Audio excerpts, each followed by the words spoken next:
மக்களே, நம்ம இன்னைக்கு நாட்டுக்கோழி தான் பண்ண போகிறோம். அதுக்கு சட்டியை வச்சு எண்ணெயை ஊற்றி சீரகம் போட்டு இடிச்ச வெங்காயம் போட்டு பச்சைமா அப்படியே ஊற்றிக்கலாம். கருவேப்பிலை போட்டு நல்லா வதக்குன்னு வதக்குங்க.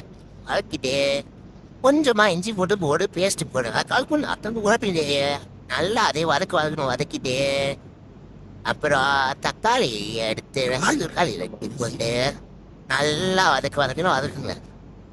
வதக்கிட்டு அப்புறம் 4 பீஸ் இடிச்சது நல்லா நாட்டுக்கோழி நெட் பீஸில் நல்லா இடிச்சதை போட்டு இன்னொரு சொல்லு மதையும் நல்லா வதக்குங்க. ஒரு ஒரு ஒரு 1/2 கிலோ பிரெடுக்கு 1/2 கிலோ சிக்கன் எடுத்துட்டு நல்லா அம்மியில் வச்சு நைட்டாக இடிச்சு போட்டீங்கன்னா தான் அந்த சாரை நல்லா இறங்கும். நல்லா இடிச்சு வதக்கிட்டு அதெல்லாம் 2 ஸ்பூனும் 1/2 ஸ்பூன் உங்களுக்கு தேவையான மஞ்சள் நல்லா போடுங்க. அப்போ தான் அந்த அந்த கவுச்சி ஸ்மெல்லு போகும். அப்புறம் அதுக்கு மேலே நல்லா வறுத்த மிளகு சீரகம் மல்லி 3 நல்லா வறுத்து இடித்து அந்த தூள் நல்லா தண்ணி தேவையான அளவு தண்ணியை ஊற்றி அப்புறம் நம்ம வந்து சட்டிலேருந்து குக்கருக்கு மாற்றி ஒரு 5 விசில் வைங்க.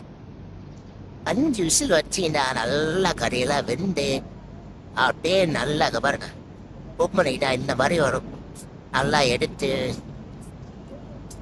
ஒரு கிண்ணத்தில் ஊற்றியோ இல்லை நல்லா சாப்பாடை நல்லா குழச்சி அதை ஊற்றி அப்படி சாப்பிட்டீங்கன்னா எப்பேற்பட்ட சளியாக இருந்தாலும் பறந்து போயிடும்.